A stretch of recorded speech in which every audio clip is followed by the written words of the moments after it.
정의와 공의를 행하여 싸우니 나를 박해하는 자들에게 나를 넘기지 마옵소서. 주의 종을 보증하사 복을 얻게 하시고 교만한 자들이 나를 박해하지 못하게 하소서. 내 눈이 주의 구원과 주의 의로운 말씀을 사모하기에 피곤하니이다. 주의 인자하심대로 주의 종에게 행하사 내게 주의 율례들을 가르치소서.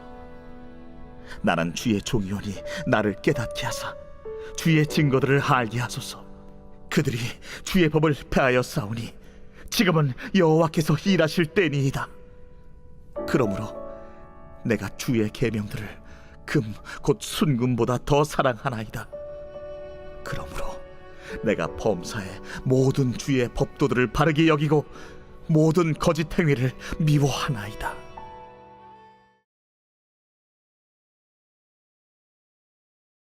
할렐루야. 오늘 우리에게 주신 하나님의 말씀은 시편 119편 121절부터 128절까지 말씀입니다. 오늘 말씀의 제목은 정의와 공의 그리고 순금입니다. 예전에도 그랬지만 물질적 부의 상징인 금은요 참 고귀하게 여겨집니다. 특히 요즘은요 물질 만능주의 풍조에 힘입어서 금의 가치가 더욱 상승한 것 같은 느낌이에요. 금 중에서도 순금은 정말 귀한 걸 의미하죠. 세상에서 물질적인 부를 마다하는 사람이 있을까요? 아마도 없을 겁니다. 있다고 한다면요 세상을 모르는 자이거나 자기 기만이 심한 사람일 가능성이 높습니다. 돈은 귀신도 부린다는 말이 있을 정도로 부유함은 매력적이죠. 이 이야기는요 어떤 가치보다도 물질이 우선권을 갖는 경우가 많다는 이야기입니다. 웬만하면 사람들은 물질적 가치를 포기하지 않는다는 얘기예요.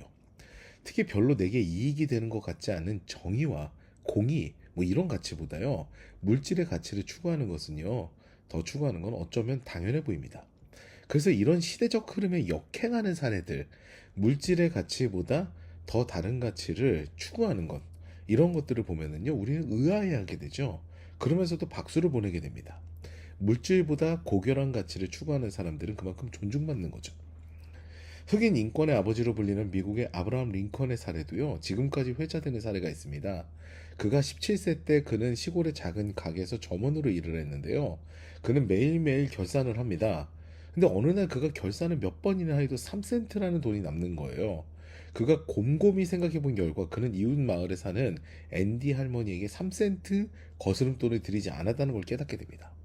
이에 그는요 그날 밤에 지체 없이 3마일 대략 5km입니다. 거기 떨어진 앤디 할머니 댁으로 가서 그 3센트 거스름돈을 돌려드립니다. 밤시간에 뜻밖의 손님을 맞은 앤디 할머니는 놀라죠. 아니 다음날 줘도 될 텐데 굳이 이 밤중에 찾아왔어요. 그러나 이 링컨은요 물질과 안락이라는 가치보다 더 나은 정직과 성실이라는 가치를 실현하는 것을 기뻐하는 사람이었던 거죠. 기꺼이 그 길을 간 겁니다. 우리는 어떠한지 한번 고민해 봤으면 합니다.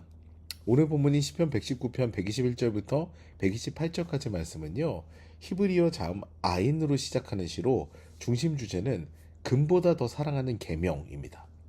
하나님께서 주신 계명의 가치가 순금보다 귀하다라는 거죠. 오늘 시는 이렇게 시작합니다. 121절입니다. 내가 정의와 공의를 행하였사오니 나를 박해하는 자들에게 나를 넘기지 마옵소서. 하나님의 미시파트와 헤세드, 이 정의와 공의를 행했다는 게 신의 고백입니다. 근데 율법에 따라 다른 이들을 옳은 길로 인도하는 일을 보였다는 건데요. 그런데 이 정의와 공의를 보이는 것은 세상이 싫어합니다. 왜냐면은요, 나의 이익과 반대적인 그런 속성이거든요. 그러므로 시인은 하나님의 편에 서서 하나님의 율법을 늘 즐거워하며 다른 이들에게도 나의 삶으로 그 증거를 보이리라 다짐하는 거죠. 그 이익과 반대편에 서는 것은 나는 즐거워하겠다. 이것을 재차 고백을 합니다. 세상의 교만한 자들은 이익을 추구하지만 나는 하나님을 신뢰하겠다라는 것이 시인의 고백인 겁니다. 그리고 그 주님의 계명을 사랑하는 것은 어떤 가치보다 중요하다라는 것을 이야기하죠. 바로 오늘 본문의 주제가 되는 127절 말씀입니다. 보시겠습니다. 그러므로 내가 주의 계명들을 금, 곧 순금보다 더 사랑하나이다. 아멘. 공의와 정의로 대변되는 주님의 계명은요, 지켰을 때 나도 살고 남도 사는 생명의 법입니다. 주의 계명을 소홀히 여기고 이익을 추구하는 자들의 말로는 사뭇 처참하죠. 주변에 사람이 없어져요. 그리고 늘 외롭고 고독한 모습입니다. 근데 하나님의 공의와 정의를 높은 가치로 두고 실천하는 사람들은요, 늘 주변의 선한 자들로 인해 행복합니다. 공동체 안에서 자유함을 누리게 되죠. 어제 저는 굉장히 친한 친구를 오랜만에 만났는데요. 그래서 이런저런 이야기를 나눴습니다.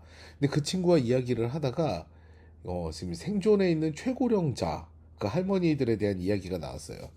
근데 스페인에 살고 계셨던 최고령자 할머니께서 돌아가시고 난 다음에 이제 생존한 세계 최고령자는요, 일본 할머니 한 분이 되셨습니다. 근데 저는 의문이 들었죠. 제가 일본에 다녀왔을 때 참 음식이 간이 셌거든요. 근데 그런 간이 센 음식을 먹는 할머니들이 왜 장수할까? 왜 일본에 그 장수하는 사람들이 있을까? 다른 이들도 왜 일본에서는 오래 사는 사람들이 많을까? 그렇게 짜게 먹는데 이게 의문이었거든요. 근데 제 친구가 옆에서 굉장히 의미 있는 이야기를 해줬습니다. 먹는 것도 중요하지만 공동체가 더 중요하다라고 하더라고. 이런 이야기를 하는 거죠. 장수하는 어르신들이 많은 곳은 꼭 어르신들이 행복해하는 공동체가 있더라 라는 이야기를 저에게 했습니다. 저는 이게 되게 중요하다고 생각했습니다. 음식을 비롯한 물질적 가치보다 정신적인 가치가 인생을 더욱더 풍요롭고 가치 있게 만들어주고, 그리고 그로 인해서 내가 삶을 더 즐거워하게 되고 그 삶을 더욱더 길게 살 수 있다라는 그 이야기가 참 인상적이었던 거죠. 어쨌든 결론은 물질적인 것보다 정신적인 것이 행복을 더 좌지우지한다라는 이야기죠. 오늘도요, 순금보다 귀한 나의 주님, 나의 물질보다 귀한 나의 주님을 느끼고요, 행복하게 하루를 시작하는, 그래서 그 정신적 풍요로움으로 주님으로 말미암아 오는 정신적인 행복으로 인해서 행복한 하루를 시작하는 저와 여러분 되시기를 주님의 이름으로 축원합니다.